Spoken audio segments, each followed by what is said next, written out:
هل المبتكر الحقيقي يهمه المقلدين؟ وإيش هي مخاوفه الحقيقية؟ ومتى تظهر؟ هل الابتكار وليد الحاجة، الصدفة، ولا غصبا عنه المبتكر لقي نفسه مبتكر؟ هل نقدر نتعلم بطريقة عملية من المبتكرين طرق الابتكار؟ وإذا نقدر، إيش الأمثلة؟ فين ألقاها؟ من حاضرنا ولا من ماضينا؟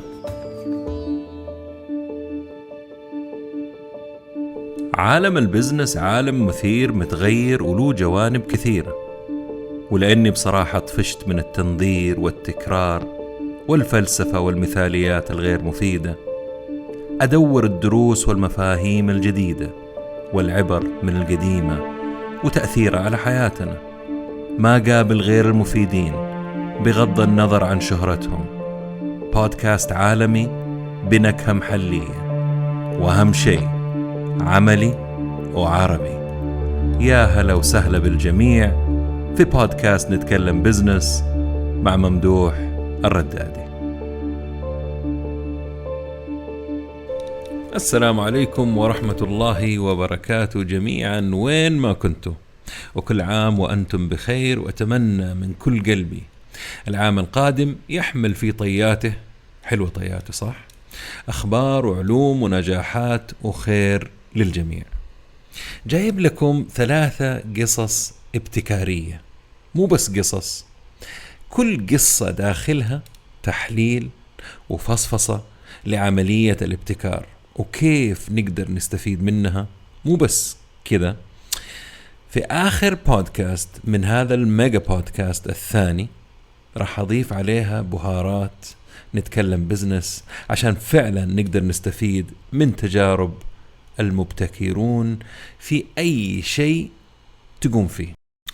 اعتراف بسيط، مع أني اشتغلت في البنوك 15 سنة وأخذت دورات كثير وقريت كثير تقريبا كل شيء يخص مجالي، إلا أنه كيف بدأت البنوك وعلى يد مين والقصة العجيبة ما عرفتها إلا قبل شهر تقريبا. عام 1869 ميلادي وصل السيد لويجي جيانيني اللي عمره 22 سنة وزوجته فيرجينيا 14 سنة في ذاك الوقت من إيطاليا لسان هوزي في كاليفورنيا، وجابوا ولد عام 1870 سموه أماديو بيترو أو AP اختصاره. الزوجين كانوا يشتغلوا في فندق أو يديروه، وجمعوا فلوس كفاية إلين اشتروا مزرعة 40 فدان.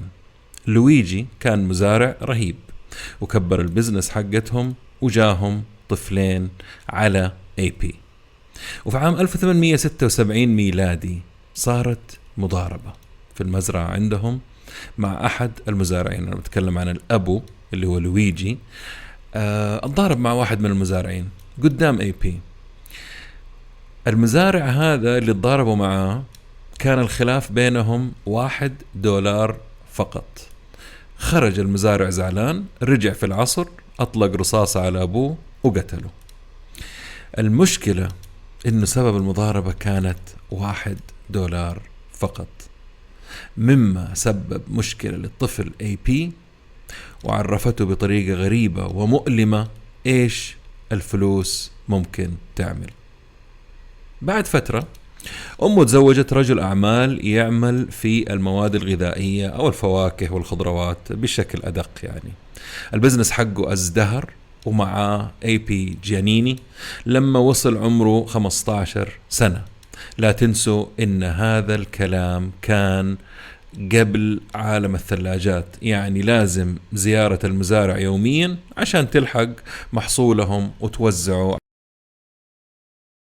طريقة شغل AP كانت بصراحة مثالية حسب كل القراءات اللي قرأتها، وعنده رغبة غريبة للنجاح. كان يصحى الفجر، وطبعا في قصص مرة كثيرة انه قطع انهار عشان يوصل يسبق واحد ثاني لمحصوله الى اخره. المهم كان يتوجه للمزارع قبل غيره ويروح المزارع الكل يعتبرها يعني بعيدة وغير مجدية انك انت تروح لها. يعني ايش حاوجني اروح لمزرعة في اخر الدنيا عشان اجيب من عنده محصول البرتقال مثلا او شيء في غيرهم. شركة سكاتينيا او سكاتينا وأولاده أصبحت بعد فترة أكبر متجر مواد غذائية في الغرب، في الوست زي ما يقولوا. ولما وصل عمره 30 عام AP كان عنده فلوس كفاية يبدأ مشروع خاص فيه، وترك العمل وانضم لمجلس إدارة بنك. عام 1901 ميلادي كانت البنوك غير اليوم طبعا، واهتمامها فقط بكبار العملاء اللي عندهم فلوس. ماني شايف الاختلاف، بس خلينا نكمل بدون ما أغلط في أي بنك، يعني أكثر البنوك المهم. وكانت تهمل أصحاب المشاريع الصغيرة، وهذا طبعا أدى إلى أنه هؤلاء اضطروا يروحوا لناس يسموهم لون شاركس، ترجمتها القروش المقرضة، لوحشيتهم لما ما تدفع اللي عليك. معروفين إلى اليوم يعني موجودين، يعطوك الفلوس لكن نسبتهم مرة عالية، والمدة اللي ترجعها فيها مرة سريعة، وإذا ما رجعتها يا قتلوك يا أنهولك البزنس يا سوالك مشاكل. توصل أحيانا 50% وأكثر، ومدة بسيطة زي ما قلت. بالتالي البزنس ورا الآخر كان يفلس ويترك السوق بسبب إنه ما هم لاقين جهة تقرضهم مثالية تراعي البزنس حقهم وتعطيهم نسبة بسيطة. حاول AP جيانيني اقنع مجلس الإدارة إنهم يلتفتوا لهؤلاء الناس المساكين ويقرضوهم عشان ينقذوا أعمالهم. طبعا البنك كله ومجلس الإدارة رفضوا، وكان رفضهم شديد جدا. الأمر اللي خلى AP يستقيل من مجلس الإدارة ويتوجه لبنك آخر يشتغل فيه صاحبه، يطلب منه أمر غريب. راح له: جياكومو، وريني كيف أبني بنك. طبعا ما قالها بالدلع، هذا هي الكلمة الأولى، بس جياكومو. الإيطاليين عندهم أسلوب حلو في لما يقولوا الاسم. يعني البنك اللي عمله أو أنشأه كان مسميه The Bank of Italy أو بنك إيطاليا. عمل البنك وضربت معه. يقال إنه في أول أسبوع كانت الإيداعات $8,000، بينما البنوك كانت تطلب مبالغ كثيرة عشان تفتح حساب. بنك إيطاليا كان ممكن تفتح حساب عنده $1. البنك يهتم بالمهاجرين والجنسيات المختلفة، وبالتالي زي ما راح نشوف كيف عالج هذا الأمر. البنك كانت طريقة تقييمه بعيدة كل البعد عن البنوك التقليدية في ذلك الوقت.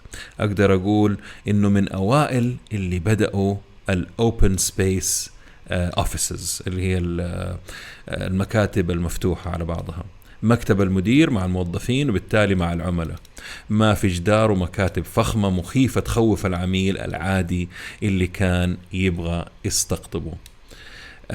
تتكلم إيطالي؟ لا تخاف، تعال لنا. تتكلم روسي؟ برضو عندنا. تتكلم إسباني؟ برضو نتكلم إسباني.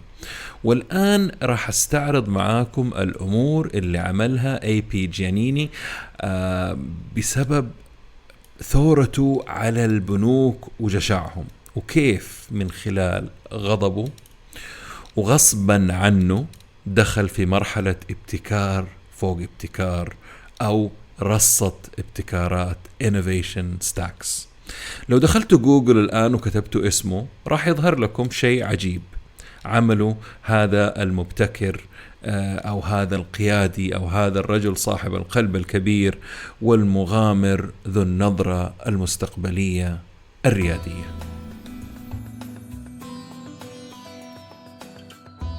الساعة 5 صباحا وبتاريخ أبريل 18 1906 الزلزال العظيم The Great Earthquake صح جميع سكان سان فرانسيسكو الجميلة من النوم ودمر لهم مدينتهم تدمير شبه شامل. البيوت اللي من الخشب ما تتأثر من الزلزال زي المبنية من الخرسانة والطوب الثابت، مجرد لأنها ممكن تميل مع الزلازل. المشكلة ما كانت هنا، أنابيب الغاز كانت تحت الأرض، والإنارة كانت فوانيس معلقة، والموية حقة الإطفاء كانت تحت الأرض كذلك. معادلة مثالية لتدمير شامل. حريق، زلزال، ما في موية إطفاء، عدم استعداد. 30 انفجار متتالي ولع 30 حريق داخل المدينة. المدينة كانت راح تحترق بالكامل وبسرعة. جانيني وصل للبنك بعد 5 ساعات من تركه منزله. البنك لسه ما وصلت له الحرائق ولكنها في طريقها. السرقات بدأت في المدينة والنهب وإلى آخره. راح كلم كم موظف عنده يجيب عربية فواكه وخضار،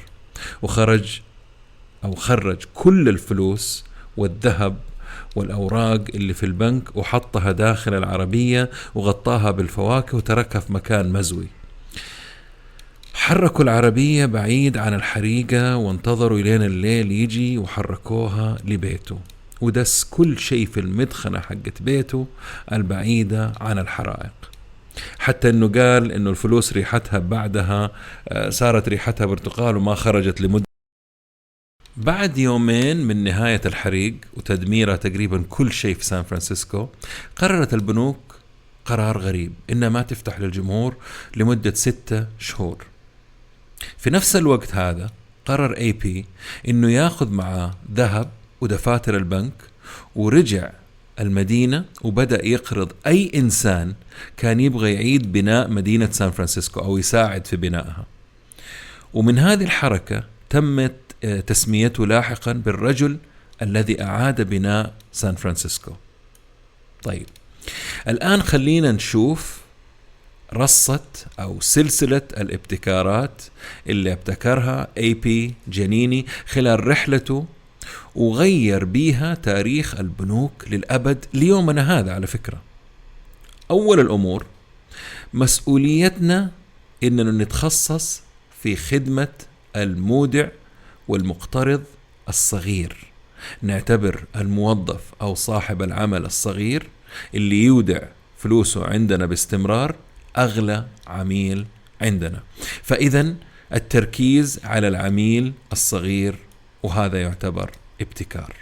2، وحيث أنه أصحاب المشاريع هذه الصغيرة ما هم فقط رجال، لابد لنا الاهتمام بالسيدات. وبالتالي بنك إيطاليا كان أول بنك في أمريكا يفتتح قسم نسائي، ولأول مرة في تاريخ أمريكا المرأة تقدر تتحكم في فلوسها بدون زوجها. وبكده المصرفية النسائية ابتكاره الثاني. طيب، وأصحاب الأعمال الصغيرة ناس يحاسبوا ويخافوا على صرفهم ويخافوا على قروشهم زي ما يقولوا، والنسب حقة البنوك عالية ومرتفعة عليهم، كانت 12% في ذلك الوقت. الحل هو تخفيض قيمة الفائدة أو الإقراض إلى 7%، وهذا أدى إلى انفجار في عملية الإقراض والحاجة لمودعين أكثر. وهذا أيضا نوع من أنواع الابتكار الذكي اللي هو تخفيض سعر الإقراض. وهذا أدى إلى إيش؟ رابع الابتكارات اللي هو الحاجة لفريق مبيعات للبنك. حاجة غير مسموعة، يعني ما حد داري عنها. إيش اللي أبيع للبنك؟ الناس يبغوني، ليش أروح وأعرض خدماتي؟ وهذا كان في وقت البنوك على فكرة ما كانت تسوق خدماتها نهائيا. الأخ اي بي أرسل ناس في كل مكان، في تجمع، بيوت، كنائس، أفراح، جمعات، أظن حتى مقابر واحتفالات. وهذا أدى لعملية استحواذ بنك إيطاليا على بنك آخر. يعني وهنا ترى ابتكار قسم تسويق ومبيعات للبنوك برضو يعتبر ابتكار اللي أدى لتسلسل. طبعا احنا متسلسلين الآن. أدى إلى إيش؟ الدعاية والإعلان. عمرها البنوك زي ما قلت ما كانت تعمل دعاية وإعلان، وكان أول إعلان له $1 فقط تقدر تفتح حساب معانا، وقد تكون بداية لثروة تجنيها لاحقا. تقدر تصرف $1 هذا على أي شيء وبدون تفكير، وتقدر تفكر شوية وتستفيد منه وتودعه عندنا مع فلوس غيرك وتكسب فائدة على هذا $1. وطبعا عشان تسهل العملية لابد تبتكر شيء جديد، ابتكار السادس، وهو خفض مبلغ فتح الحساب $1 فقط. يعني برضو لازم أذكره مرة ثانية لأنه كلهم كانوا بيطلبوا وخفض فتح الحسابات لدولار واحد كانت تحتاج شيء ثاني، تسهيل عملية فتح الحساب، أقصد الأوراق والطلبات عشان تاخذ قروض. يعني معرفة الناس ووجود موظفين بشوشين يخدموا كان التركيبة المهمة في ابتكاراته. يعني ثامن الأمور توظيف موظفين يتحدثوا جميع اللغات، يعني اللي هي خدمة شاملة لجميع أنواع العملاء اللي عندنا ما حيعانوا. هذا برضو ابتكار وسباق لغيره. 9، مكاتبهم كانت مفتوحة على بعضها البعض، واللي اليوم نسميها اليوم في 2020، الكلام ده في 1900 ومدري كم، نسميها اليوم open space. عملية مريحة نفسيا للعميل، بدل ما يكون الموظف خلف قزاز أو أعمدة ومكاتب. لدرجة جيانيني نفسه كان مكتبه أول مكتب أول ما تدخل على البنك يستقبلك. هذه الحركة أتذكرها في سامبا لما كنت أشتغل عندهم عن طريق سيتي بانك الأمريكي، كان شريكهم الأجنبي. ابتكروا طريقة أنهم يحطوا أهم شخص في الفرع اللي هو رتبته تكون مساعد مدير عام في الاستقبال. أول ما تدخل الفرع تلقى شخص 100% حيعرف يوجهك، مش شخص متدرب، مش شخص ماله نفس يشتغل، مش موظف استقبال، مش سكيورتي. وبعدين طبعا ما أدري إيش حصل، أعتقد إنهم ألغوها. المهم، فهذا كان يعتبر برضو إنجاز أو ابتكار عند اي بي جانيني، إنه المكاتب المفتوحة. وطبعا هنا بعد هذا التوسع جاهم الابتكار العاشر، الناس اللي تتكلم اللغات والجو المريح كان ناقصه شيء، كان ناقصهم أوقات عمل مرنة تناسب الموظفين اللي وظائفهم نفس وقت البنك. يعني كيف بنك يشتغل من مثلا 9 ل5 والناس في وظائفهم من 9 ل5؟ طب متى يروح البنك؟ راح عمل لهم نظام ليل ونهار ويام الأحد كمان. بعد كده عشان يساعدوا الأهالي إنهم يشتروا منازلهم، وبالتالي قدم لهم الرهن العقاري، وأدى لطفرة لكل من المقاولين والأصحاب العقارات وأصحاب البيوت. ومن كثر نجاحهم في هذا المجال أدى هذا الشيء كمان لتقديم انتم ملاحظين التسلسل اللي قاعد يحصل معاه، كل ما يلاقي مشكلة يحلها يقوم يفك له مشكلة ثانية يحلها، يبتكر حاجة. الآن دحين سوى لهم رهن عقاري. هذا الشيء قدم كمان فكرة جديدة له، إنه يعطي قروض لشراء السيارات. انتوا لا تنسوا انه في ذاك الوقت كانت سيارات فورد دوبها طالعة وبدأت تنتشر كل شركات السيارات.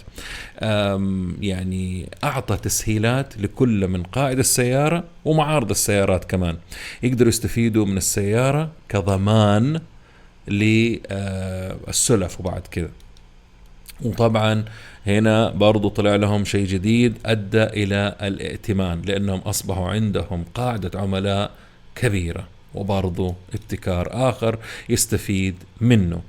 وهذا أدى إلى توسع اللي أدى إلى ابتكار عملية البرانش بانكينج أو الفروع. واعتقد هذا كان أقوى ابتكار ظهر له عشان الفوائد العديدة لافتتاح فروع وتوزيع المخاطر كمان عليهم. يعني تصور عنده فرع واحد وانضربت المدينة اللي هو فيه انضرب البنك حقه، لكن لما يوزع المخاطر ويوسع القاعدة حقته وابتكر الفروع اللي احنا نشوفها اليوم في البنوك. يعني تخيلوا هذا الشيء، احنا بنتكلم عن 1916 ولا 6 الناس الرقم، بس إلى اليوم الفروع. هذا الرجال اي بي طلع واحد مو سهل على فكرة يعني. وطبعا مو بس كذا، يعني التسلسل هذا كله اللي قاعد يحصل عمل له عملية ابتكار متسلسل متكرر، أدت إنه كمان لازم يحافظ على البنك ويزيد من موجوداته، لأنه طبعا أنت عليك طلب كبير، صار عندك عملاء، قاعدة عملاء، صار عندك فروع تحتاج فلوس. فبدأ يبيع أسهم للمستثمرين، ولكن بطريقة ما تخلي شخص أو مجموعة صغيرة تؤثر على البنك. يعني أسهم، يعني ابتكر الأسهم الصغيرة لناس كثيرة بما فيهم نفسه، وكان مهم عنده مشاركة نجاحه مع الموظفين والعملاء. هذا يا جماعة الخير البنك تحول اليوم أو زمان إلى بنك أوف أمريكا. ذكرت لكم من خلال هذه القصة مو ابتكار واحد، بل سلسلة ابتكارات متتالية، 15 ابتكار من رجل واحد.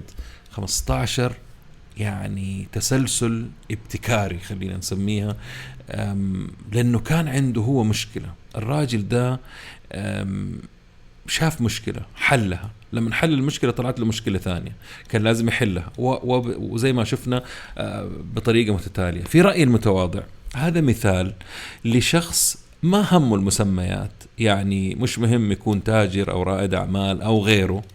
هذا الشخص لقى مشكلة مضايقته مرة، مزعجته بالمرة، شخصا المشكلة أصبحت حقته، دور ما لقى حل المشكلة وأوجد أول حل.